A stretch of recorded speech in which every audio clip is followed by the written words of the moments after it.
Welcome to Inside Farm Life, your weekly connection to agriculture newsmakers, hot-button industry issues, educational features, and the best in true country music. Now, here's your host, Brent Adams. Well, welcome to Inside Farm Life Live, presented today by Concept Agritech. To learn more about how they're putting the ABCs of agriculture to work for you, visit conceptagritech.com. Well, the National FFA Convention and Expo will be held October 27th through the 30th in Indianapolis, and thousands of FFA members and advisors from across the United States, Puerto Rico, and the U.S. Virgin Islands will be in attendance. And today we wanted to welcome into the program Mandy Hazlett, who's the Associate Director of Convention and Events for the National FFA organization, to give us all the details of the in-person convention, as well as a virtual experience for those who can't make it to Indianapolis. And Mandy, welcome into Inside Farm Life Live. Hi, Brent. Thanks so much for having me today. Well, I tell you what, this is an exciting time here. And after going virtual in 2020, the National FFA Convention Expo is back, and the Blue Jackets are excited to be getting back to Indianapolis in person. And I know that the staff and student leaders have organized an exciting and jam-packed experience for attendees. How energizing is this to return in person for 2021? You know, we actually just held our annual pre-convention all-staff meeting today and had the chance to have our 6 national officers also with us today. And it just felt good. It felt like the normal convention. Everyone is really jazzed up about, being back in person and just seeing all the members and all of our teachers and just really, getting back to what we know best about conventions. So yeah, everyone's pretty excited around here. So to put the FFA into perspective, there are more than 735,000 student members who belong to 8,817 local chapters in all 50 states, Puerto Rico, and the U.S. Virgin Islands. This convention is really the annual opportunity to showcase all the work that's being done by this great organization in this 94th edition, if you can believe that, of the National FFA Convention and Expo. Will feature general sessions, competitive events, and so much more. And Mandy, you'll kick things off on Wednesday, October 27th, with career success tours and opening sessions, student and teacher workshops, a special concert with Alex Miller and Brett Young, and also another attendee favorite, the rodeo. Yeah, we're really, the great thing is about this year is we're really pulling back all of those great traditional events that students look forward to participating in every year and getting a chance to learn with each other and celebrate with each other and have some fun at the concert and rodeo. So it's been a real pleasure to kind of bring back all of those iconic events that everyone looks forward to every year. Another key feature of the convention is going to be the FFA Blue Room, where teachers and students will see how innovation from some of the world's brightest minds are working together to solve agricultural challenges and pave the way for the next generation in agriculture. Tell us what attendees can expect there at the Blue Room. Yeah, the Blue Room has kind of has really sort of taken off. And last year when we had to kind of switch everything into a virtual setting, the Blue Room for us as an on-site activity was so important because it was getting us into an arena of agriculture that we've desperately needed students to be exposed to for many years.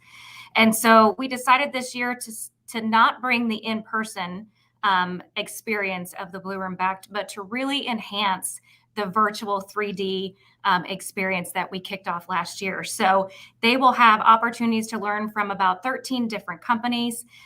There are 3 speakers that are happening every day that we'll be showcasing. There's gaming involved this year. It's quite a cool experience that we've taken it up to the next level compared to what we did last year. So anyone can actually access the virtual Blue Room. There is no registration required. They just have to go to convention.ffa.org and click on virtual FFA Blue Room starting on the 27th. And in they go for that virtual experience. So really psyched up about that one this year. It really is. I just saw the full run of it today. It's pretty cool. And when you talk about bright minds, what stands out to you just about the talent and the aptitude of this next generation of students preparing to embark upon careers in agriculture? Yeah, one of the really cool things that I've been able to witness over, the last several years of watching them at convention is this whole tech space. I mean, we're really taking parts of agriculture to a whole different dimension, and they're learning just different techniques, different careers that are out there that are really going to keep us enhancing the farming and agriculture community.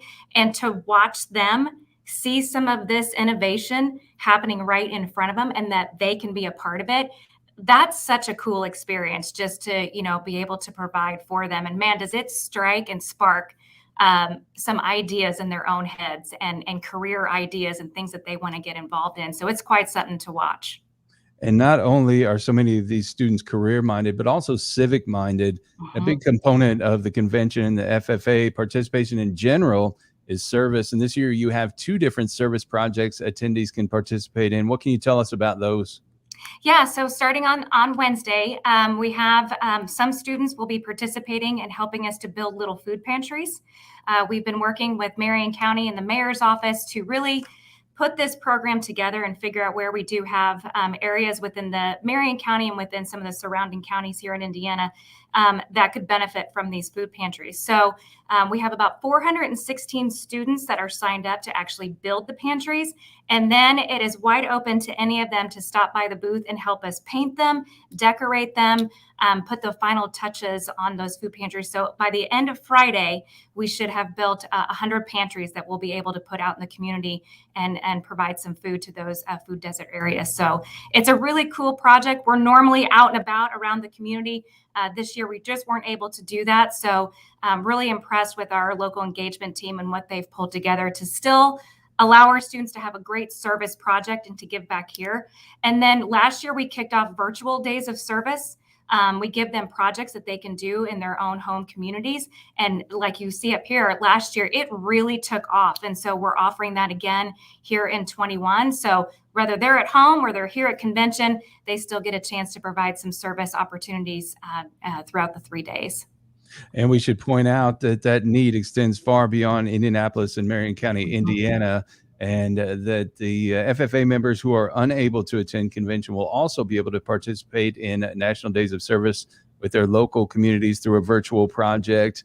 And all they're going to have to do is register their chapter and report their service project and its impact on the community. Wow.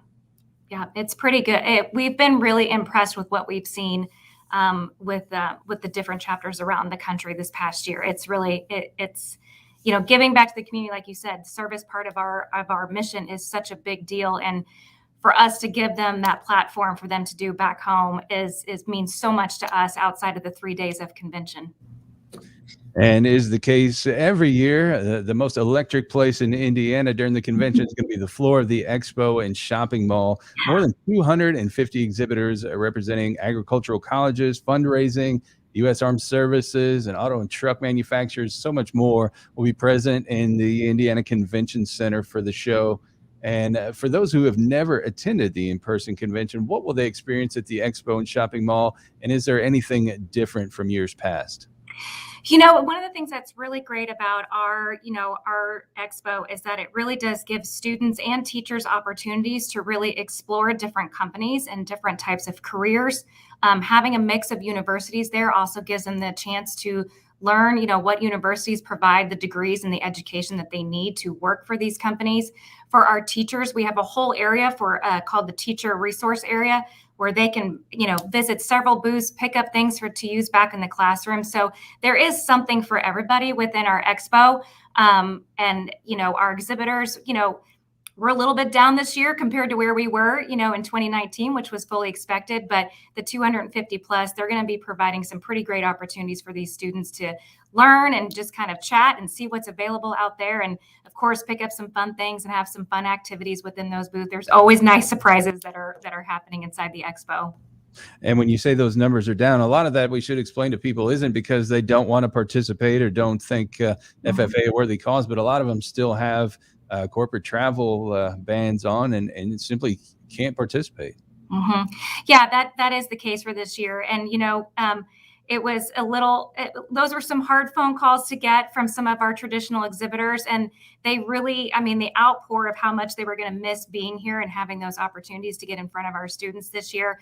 We already have several of them that have said, I've already signed up for 22 because they know that they're going to be coming back. But yeah, it's the nature of what's going on this year. But, we're sad to see them not be there, but we'll be looking forward to bringing them back next year. Well, we are still dealing with a pandemic, and for that reason, some FFA members will not be able to make the convention in Indianapolis. But as we mentioned earlier, the organization has them covered with virtual offerings outside of the Blue Room. Tell us what else is going to be available there and what folks need to know if they're going to be participating virtually?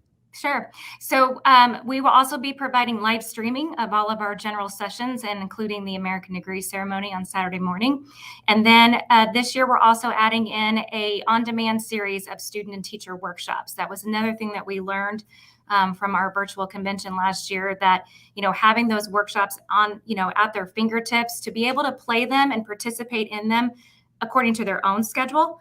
So there are about 10 student workshops, and I believe about 10 teacher workshops as well. So starting on October 27th, again, just go to convention.ffa.org, go to the virtual program on the left side menu, and you'll see either FFA Blue Room, student and teacher workshops, or live streaming of our sessions. And so no registration required. You just got to go to the website.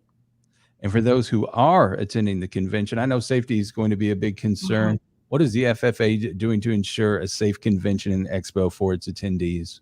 Yeah, the health and safety of our convention attendees is always a top priority every year, even outside of, pandemic. This year we have put in a mask mandate. So every attendee, every person working our event, whether that's at the Indiana Convention Center, Lucas Oil, the Field House, out at the fairgrounds, we do have a mask mandate for all of our indoor activities. Another thing too, we are we adhere to all of the venues and what they are also putting into place. A couple of the venues have upgraded to the health and safety of their ventilation systems. They have put in, hand sanitizer stations, touchless points. We have some of them that have gone cashless. And so there's just lots of different things that we have worked with the city to put into play for our convention to make sure that we are providing the most safe environment that we can during those 3 days. Well, there's still time to register for the 94th Annual FFA Convention Expo. Mandy, if FFA members want to be a part of the action, where can they go to sign up? Sure. So all FFA members need to do is get with their advisor. They just need to go to the convention website and under planning, click on registration. Our registration doesn't close. So they can either continue to register online, or if they decide that they want to make a day trip down to Indianapolis, they can certainly come by the Indiana Convention Center in Hall A. That's where registration will be located, and they can register on site as well. And attendees shouldn't forget to download the official 94th National FFA Convention Expo app so they can stay on top of everything happening there at the convention. And if you're sharing photos and other posts on social media, don't forget to drop the hashtag FFA21 on there as well. So all those are aggregated into one spot, and you can see everything everybody's doing there at convention. Yeah, we just actually put up today information on how to download the convention app. So that is up and running and ready to go. So that is everyone's number one source of everything convention. This year, we actually are not printing the traditional guidebook. So the guidebook is all on the app. So it's extremely important that folks go to the convention website, click on the button to download the app before they get here, get familiar with it, set your schedules, look at what's going on, sign up for different notifications. But that app's going to be your key to knowing what's going on at convention this year, both for those at home and here in person. And for those at home, the folks who can't make it there, the general convention sessions will be aired live on RFD TV and the Cowboy Channel. FFA members and supporters can tune in and watch gavel-to-gavel coverage of the event, and all that information also there on the FFA website. Yeah, we're really excited. It's one thing for us to continue to have the live streaming of the sessions. That helps us just reach everybody back home. Those sessions are something. I mean, they're just, they are a core of what this convention is. And so being able to provide that live streaming for everybody is such a great thing. So yeah, again, visit that website. You'll get access to everything you want to be a part of at convention. So how many conventions does this make for you? This will be number 14. What stands out about them from year to year? What are some of your greatest memories and experiences from conventions past? I actually remember, so the first convention that I was a staff member, I had started 2 weeks before convention, so I wasn't really quite sure what I had gotten myself into. But my boss at the time took me over to Banker's Life, which back then is where we were holding our general sessions. And he took me backstage where the officers were sort of getting hyped up and ready. And then we went out front so that I could see the entire bowl filled. And it was just one of those moments where, you just kind of get a little bit of chills. And I'm like, oh, yeah, I just drank the Kool-Aid. Like, this is a pretty cool organization. And so I love watching all of the work that the staff has put in for a whole year, and then it all comes together. And every year is a little bit different, but my gosh, I'm working with some staff members who were collegiate assistants of mine when they were in college, and now they're employees here or they're teachers. So that's been cool too, just to kind of see them grow up and get jobs. And I can't believe I've been here that long to see that happen, but that's a pretty cool thing when they come back to convention as teachers. Well, just about any question that you could possibly have about travel, lodging, the convention, the expo, it's all listed there in FAQs in certain parts of the website. So again, please go check out that website. And I just want everybody to have a great time there at the convention. And if you're watching this, please share this with other FFA members, also with advisors, anybody else as a stakeholder that might need this information. Again, Mandy, thank you so much for taking the time to join us here on Inside Farm Life Live. And we look forward to seeing you there in Indianapolis here shortly. All right, Brent, thank you so much. Yep, I will see you soon. And we want to thank you so much for joining us today and invite you to keep an eye out for our website, farmlifemedia.com, which is going to be launching here later this month. It'll feature the Inside Farm Life podcast, Farm Life Radio, blogs, educational content, discussion boards, and much more. In the meantime, we invite you to subscribe to the Inside Farm Life podcast, where each week we bring you agriculture industry newsmakers, hot button industry issues, educational features, and the best in true country music. The Inside Farm Life podcast can be found at Apple Podcasts, Google Podcasts, Spotify, Stitcher, TuneIn, iHeartRadio, Amazon Music, Deezer, Audible, Odyssey, and YouTube. We want to say a special thank you to our sponsor for today, Concept Agritech, and invite you to stop by and see them next week at the Sunbelt Ag Expo in Moultrie, Georgia. They'll be in booth C3120, and you can talk to their knowledgeable agronomists about what you're seeing on your farm and discuss how they can put the ABCs of agriculture to work for you to increase your yield and your return on investment. And again, you can check them out at conceptagritech.com. We also want to say a special thank you to our additional sponsors, GoatLifeClothing.com and Gateway Seed. Well, friends and neighbors, the clock on the wall tells us it's time to get on out of here. So for now, it's Brent Adams. Let's meet up here again next time, shall we? And hey, bring along a friend. You've been listening to Inside Farm Life, a production of Farm Life Media. If you have topic suggestions for future episodes, drop us a line at brent@farmlifemedia.com. And be sure to check out our website, farmlifemedia.com.